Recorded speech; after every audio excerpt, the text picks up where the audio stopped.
Hello viewers, I'm George, Hibernensis. This video is about the outbreak of the American Civil War, and it will be of assistance to those of you who are studying this topic for A-level history. So we're looking at the end of 1860. That November, Abraham Lincoln was elected president, the first Republican to hold the office. He was not in office. He only took over on the 4th of March 1861. James Buchanan was at the fag end of his presidency. Many people in the South who were very eager to deny all rights to African Americans were aghast that Lincoln was elected, and South Carolina held a convention. Would they secede from the Union or not? South Carolina did that. It was well known as a state of fire eaters. Fire eaters was a nickname for Southern extremists. James Buchanan, the president at the time, was a doughface, which was a sobriquet for Northerners with Southern sympathies, which somewhat exaggerates his position. So South Carolina issued the Declaration of the Immediate Causes, which induced and justified the secession of South Carolina from the Federal Union. Fascinatingly, South Carolina described itself as a nation in this document, because it said it was a nation, had chosen to join the United States, and now had the right to leave it. So that was 20th of December 1860. In January and February the following year, 6 more states seceded, including Texas. Sam Houston had been a leading light in the Texan War of Independence against Mexico in 1836, and he pleaded with his state to remain in the Union, but his warnings fell on deaf ears. Made himself rather unpopular for that. So on the 4th of February 1861, the representatives of several southern states met, and they formed the Confederate States of America. So confederation is different from a federation in that the states of a confederation are allowed to leave that confederation, whereas in a federal system the states are not permitted to leave. So the CSA, or the Confederacy, was set up with its capital being at Richmond, Virginia. They had considered putting it in Alabama, but perhaps foolishly they didn't. The American Civil War might have had a different outcome if the Union armies had to penetrate there. James Buchanan pleaded with the South not to secede. He pointed to the Dred Scott decision, saying this was a reason why the Confederacy did not need to break away. Dred Scott was a ruling of the Supreme Court about an African American man who was held in slavery by a white, and about how this man could be kept as a slave and brought into territories and remain without his freedom, brought into territories of the United States rather than states of the United States. Buchanan underscored that the Union was forever. However, President Buchanan said he did not have any legal power to prevent states breaking away. This is why people call him a doughface. Incidentally, Northern extremists, well, Lincoln was called this, was a barn burner, as a man who was so eager to get rid of something he would burn down his own barn to flush out the rats. As in, they were very keen to get rid of slavery and saw slavery as an evil, so would go too far against it. Of course, nowadays we recognize that there's nothing is going too far in terms of ridding the world of slavery.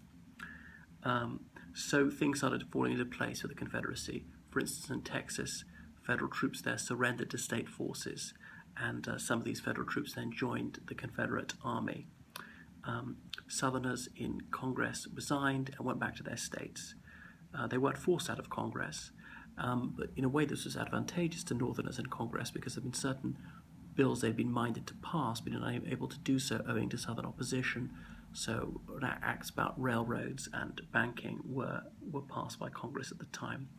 The Crittenden Compromise was mooted. That was a proposal to say that the Missouri Compromise be re-examined.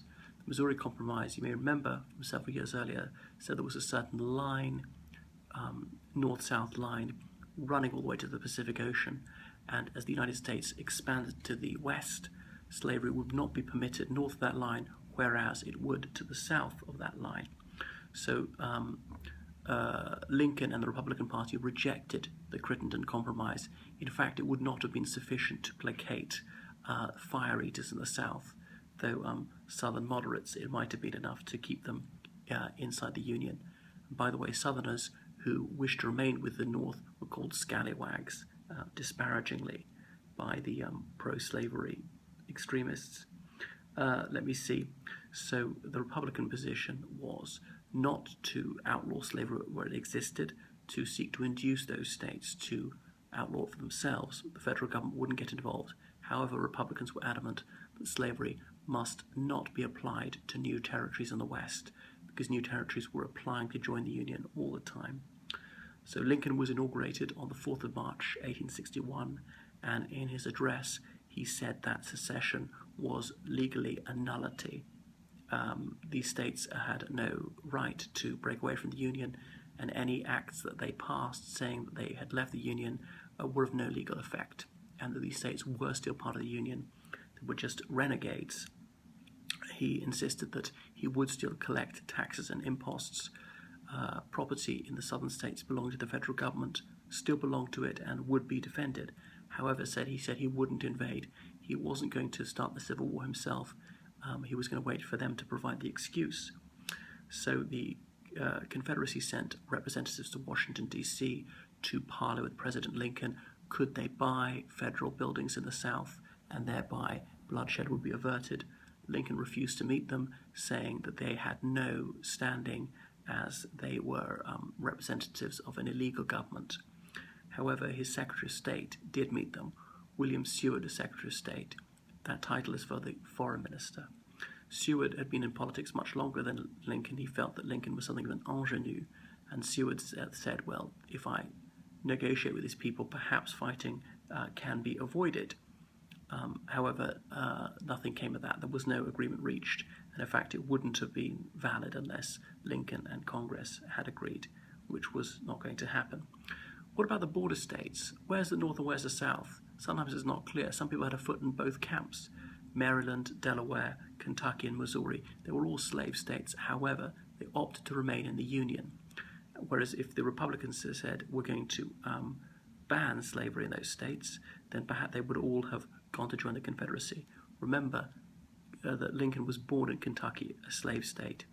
Jefferson Davis was elected president of the Confederacy, and he too was born in Kentucky, but he didn't live there after his babyhood.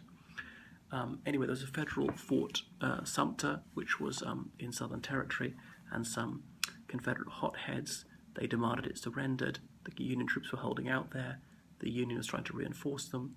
Fort Sumter refused to run up the white flag, so Confederates started bombarding it. After a couple of days, it surrendered. Actually, none of their men were killed. The Union troops in Fort Sumter had been firing back, but ran out of ammunition. So that was the start of the Civil War on the 12th of April. And Lincoln was satisfied because the Confederacy had attacked the Union and not the other way around.